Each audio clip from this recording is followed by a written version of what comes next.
I don't know if I really need a mic or not.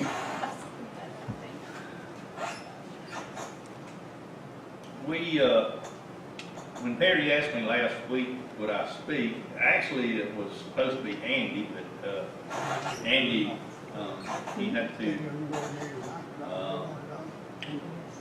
report in this morning that they were having some kind of drill.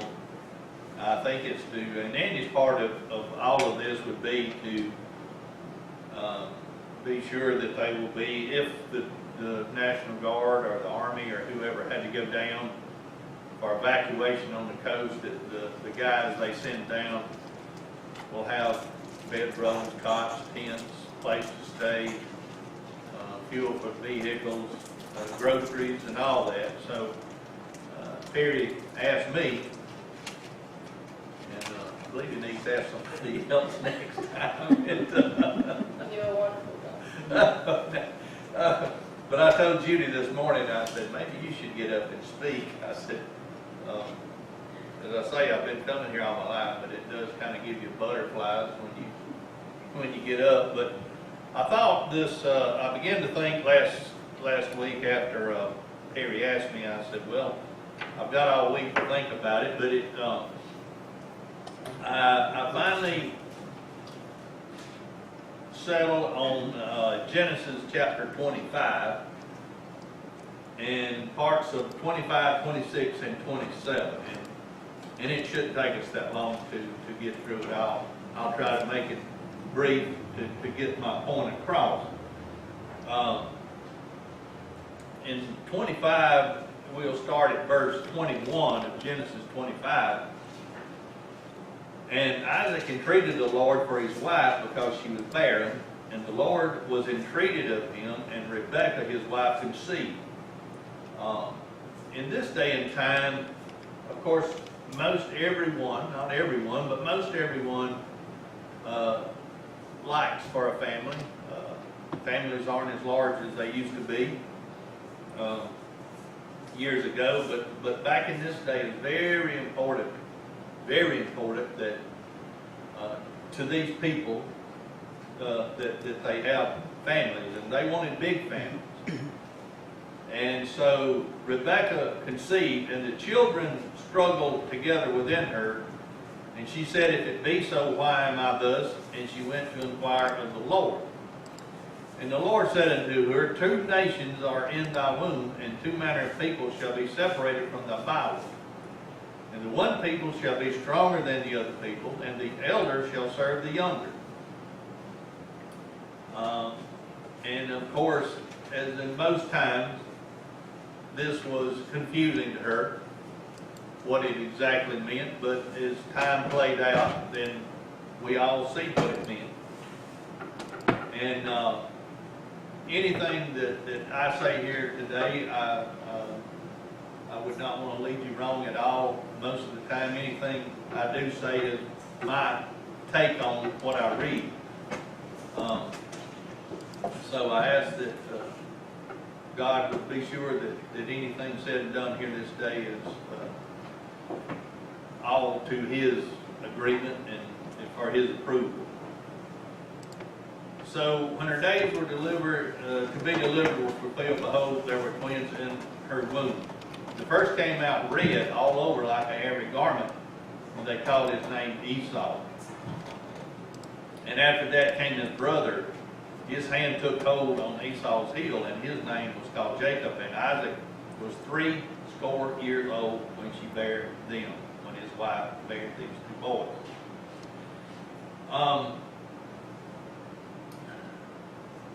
Back up to verse 25, where Esau came out red all over, like an hairy garment. This will come back into play later on here.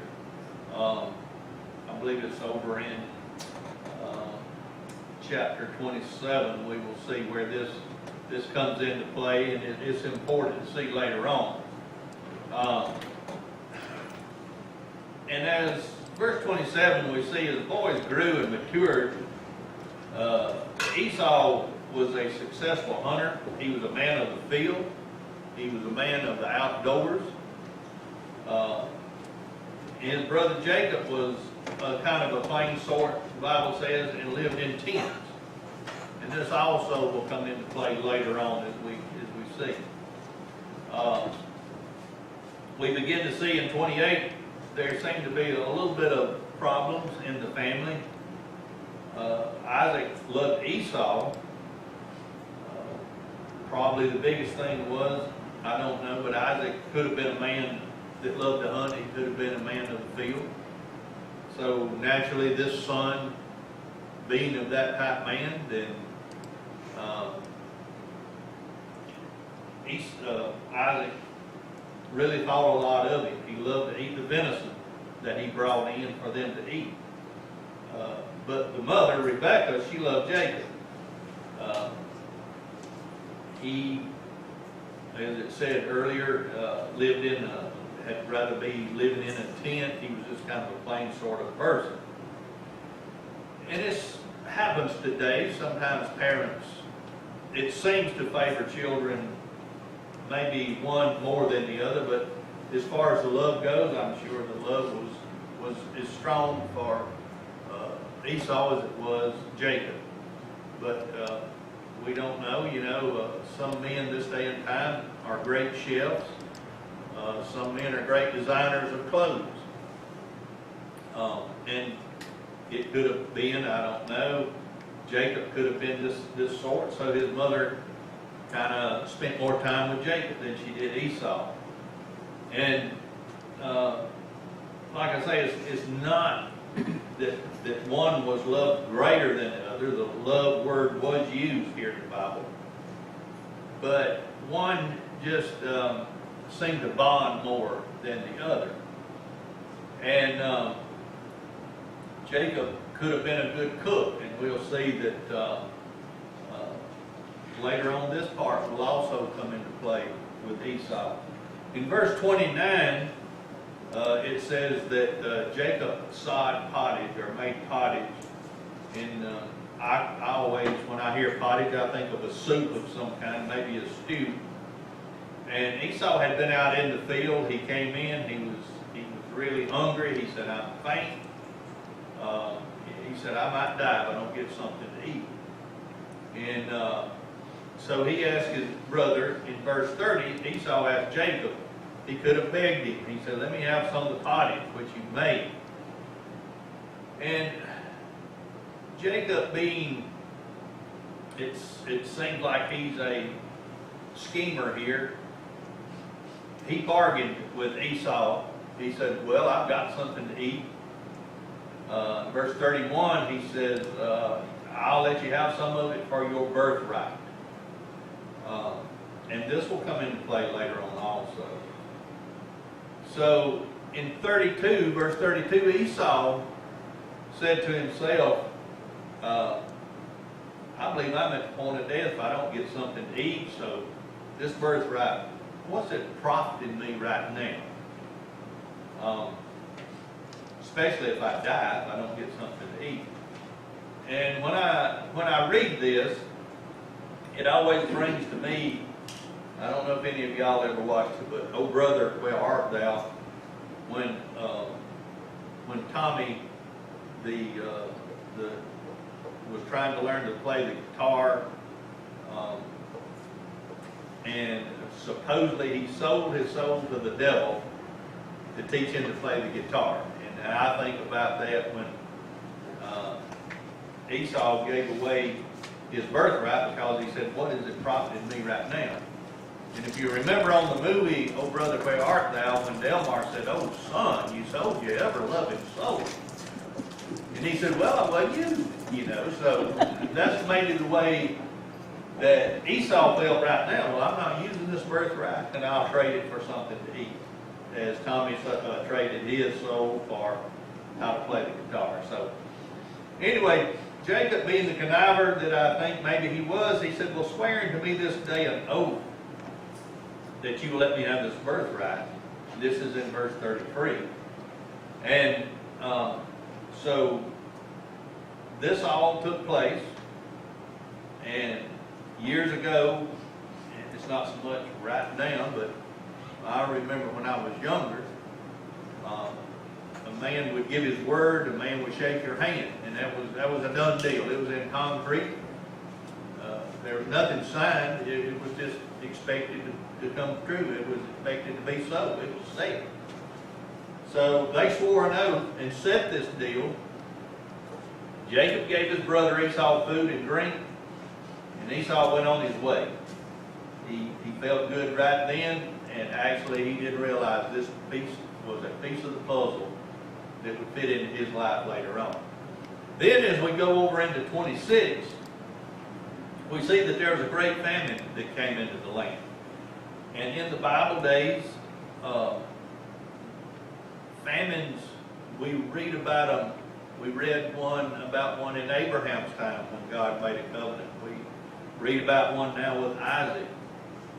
And we see that there was a famine in the land, and God told Isaac, do not go down into Egypt, but stay where I direct you. And at this time, Isaac was in the land of the Philistines, which King Abimelech reigned over. So we see in verse 3 in chapter 26 that God told Isaac that if you will obey me, I will make you prosper, I will make you wealthy, and I will bless you. You will have a humongous family. Your seed will just be blessed, but you got to do what I say. God went on to say, because Abraham obeyed my voice and kept my charge, my commandments, my statutes, and my laws, and I blessed him greatly, and I will do the same for you. So Isaac dwelt in Gerar, I guess you would pronounce that. And this was reigned by the men Philistines. And we see that Rebekah was a beautiful lady, and Isaac began to see that the Philistine men really looked at her and all, and he became afraid that they would kill him just to take his wife. So he told Rebekah that, we're going to say that you're my sister. Now, you find this odd because God had just told him, if you'll do what I tell you, I'm going to bless you. Everything will be good for you. I'll do just exactly for you as I did for Abraham. But apparently the human part of Isaac took over, and he began to be afraid. So he said, just tell everybody you're my sister. And that's what they did. And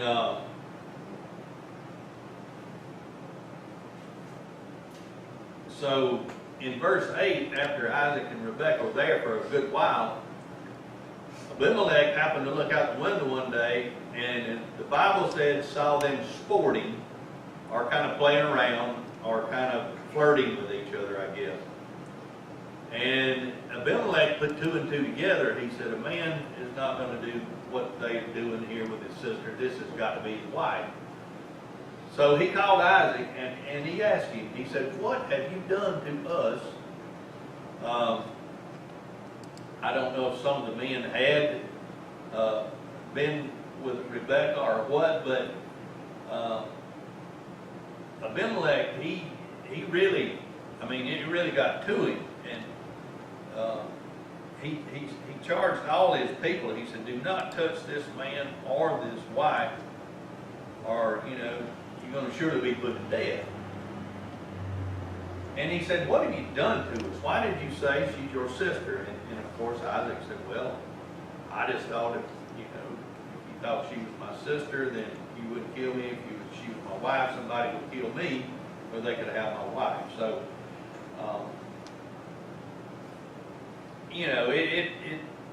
Abimelech just stepped in and he said, look, forget all this, and let's drive on. And he told all his people, do not touch her. Don't do anything.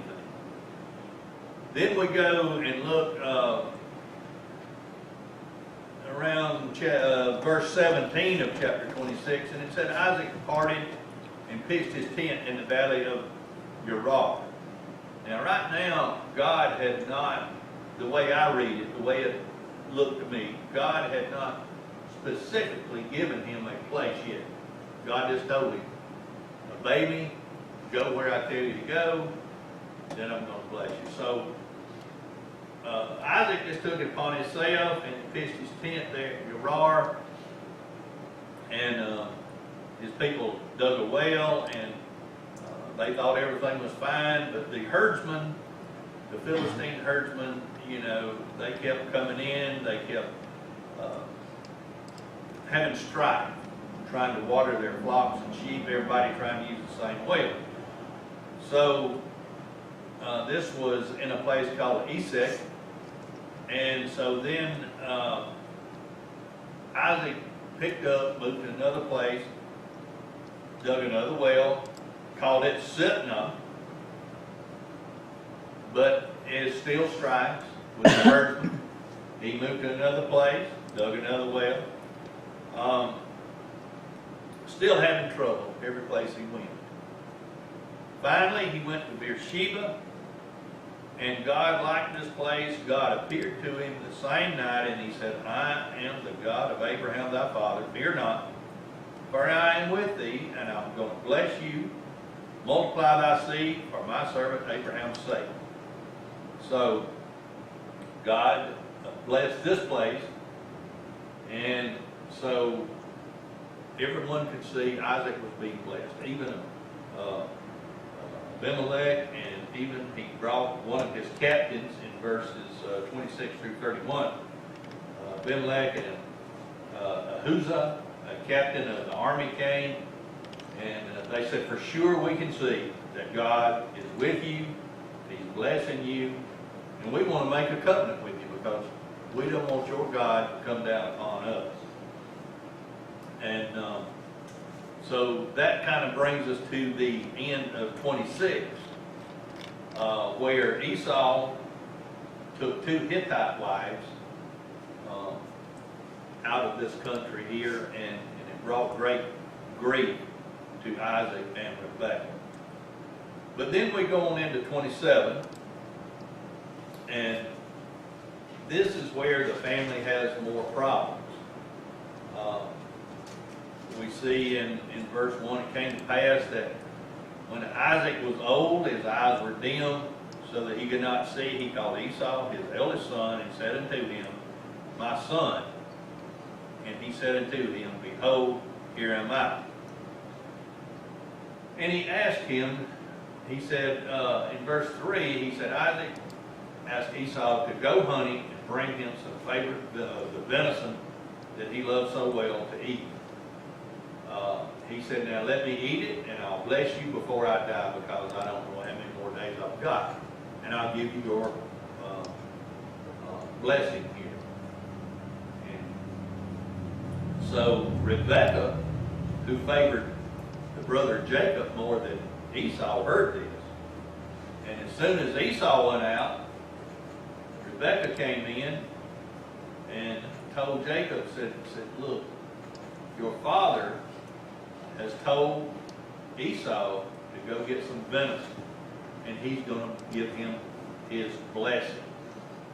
And of course, we all know back in those days, the elders always gave a blessing to the younger ones, and it was another thing that was a law. I mean, if you got the blessing, you had it; it was down. So Rebekah told Jacob, said, look, go kill 2 kid goats and quickly prepare, bring them to me, and I'll take care of them. Fix them the way your father likes them, and you can be like, make out like Isaac. Make out like Esau, give them to Isaac, tell him it's the venison. But,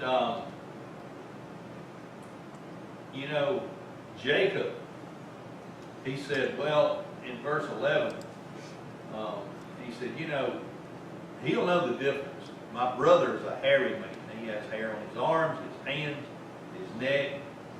And this goes back, remember, when we first started this morning, it said when he was born, he was so red and all, he had the countenance of like a hairy animal or something here. He was red in color all over. So Rebecca said, let me worry about that. I'll take care of all this. And he said, but my father will know that this is not Esau. And she said, I'll take care of it. And Jacob said, I'm afraid it'll bring a curse down on me. I just don't want to do it. She said, you let me take care of this. Now this, it was completely getting out of hand now on how much more she thought of Jacob than Esau. But she said, I'll take the curse. Let the curse be on me. You just do as I say. So they did this while Esau was out looking for a deer to make venison for his father.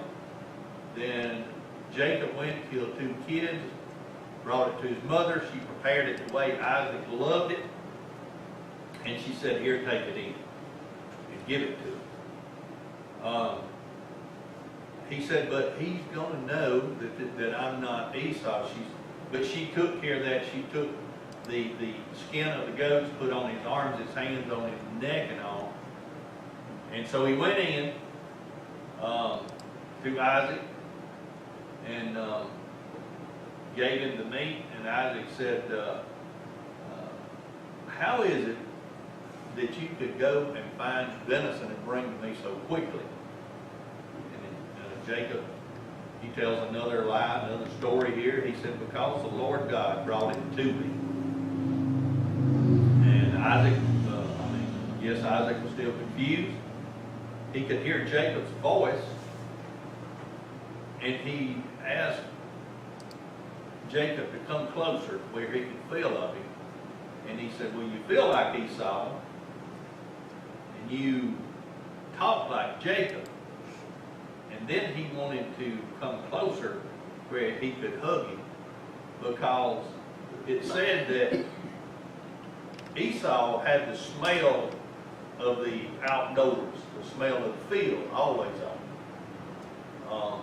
And if you'll notice, I never thought about it until several years ago. One of Judy's nieces, she said if she's around somebody long enough, she said, I can smell their clothes and tell what belongs to who. She said everybody's got their own little scent to them. I never thought of it, but I guess we all do. I mean, but apparently Isaac could tell. And what Rebecca had done here before she sent Jacob in, she had given him some of Esau's clothes to put on. So she had thought this little scheme out, just pretty much. She dotted all her I's, crossed all her T's. So Jacob took it in, and Isaac said, well, you know, you feel like him, you don't talk like him, you smell like him, so I guess you're him. So he gave him the meat that was prepared, and Isaac blessed him. He gave him the family blessing, and which should have been for the firstborn child. And I'm sure it was a great one. It did not come to me in here when I read it exactly what and all, but it just said he gave him a great blessing. And when he finished eating and Jacob left, then Esau came in with the meat. And his father Isaac said, who are you? And he said, well, I'm Esau. Here's your meat that you wanted. He said, no, I've already eaten. You brought me some earlier. They began to put 2 and 2 together. And Esau, they said, you know, you could hear him, you know, he was very upset, which he had every right to be. And he said, so bless me now. I've got the meat here. I brought what you said. He said, I've already given a blessing. And Esau asked him in verse 38, he said, is there only one blessing? You mean you don't have another blessing? He got what there was and there's no other? So Esau hated his brother. We see in verse 41, Esau hated Jacob because of the blessing wherewith his father blessed him. And Esau said in his heart, the days of mourning for my father are at hand. He's just looking at his father. He's getting old. And he said, you know, it can't be long. I'm not going to do anything as long as my father's alive. But he said, when the days of mourning for my father are at hand, then I will slay my brother Jacob. So all the trickery is quickly, fast, getting out of hand. Verse 42, and these words of Esau, her elder son, were told to Rebekah. And she sent and called Jacob, her younger son, and said unto him, behold, thy brother Esau, as touching thee, doth comfort himself, purposing to kill thee. Verse 43, now therefore, my son, obey my voice, arise, flee thou to Laban my brother, to Haran. And her brother lived in a different country, and she did not want anything to happen to Jacob, so she's going to send him over to her brother's house, or his uncle. And tarry with him a few days until our brother's fury turn away. But it sounds here that it'll be several days before this fury will cool down. Until thy brother's anger turn away from thee, and he forget that which thou hast done unto him. Then I will send and fetch thee from thence. Why should I be deprived also of you both in one day? I think she's beginning to see now how far just things have got because of her. And Rebekah said to Isaac, I am weary of my life because of the daughters of Heth. If Jacob take a wife of the daughters of Heth, such as these, which are of the daughters of the land, what good shall my life do me? I think Rebekah began to see right here that she has made a grave mistake. And I guess where I'm going with all this is, as I said earlier, a lot of times you see some of the people, you think, well, they think more of this child than the other. Not exactly. It's just some have more in common than others. I've seen brothers that the fathers, maybe one was maybe the father was a mechanic or a hunter, electrician or whatever. Maybe one of the sons went that way, took an interest in it. Maybe one of the other son had no interest in it. It's not that he loved any of them anymore. I mean, but one's just got more in common with him, and a mother could do the same with a daughter. But what they needed to have done, what Rebekah and Isaac needed to have done here was been a little more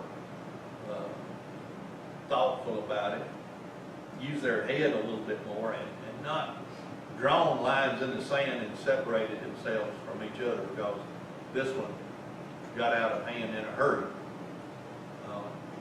So I appreciate y'all listening to me today. That's all I had. That's what kind of came to me.